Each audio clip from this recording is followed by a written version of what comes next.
the rear wheel bearing and the bushing that lives deep inside the axle. We start by taking the whole long axle out. Once it's out, we rotate it, and listen to that noise. That's how you know the bearing's done with life. Now removing it, oh, that's where the fun begins. We have to heat it up with fire, because this bearing is basically welded in place by time and bad luck.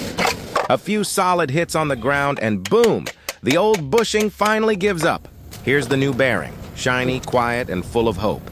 A quick comparison, and we're ready to do the other side. Same story, more heat, more hammer, and a little bit of mechanic magic with a small lever. Then it's time for precision. We press the new bearing and bushing in using the hydraulic press. Nice and slow. Full control, no mercy.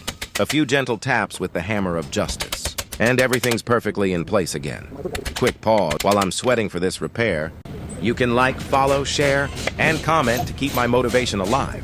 Now everything's ready to mount back in the car. Smooth, solid, and quiet.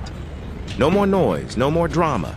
Just that satisfying silence of a job well done. Another victory for the toolbox.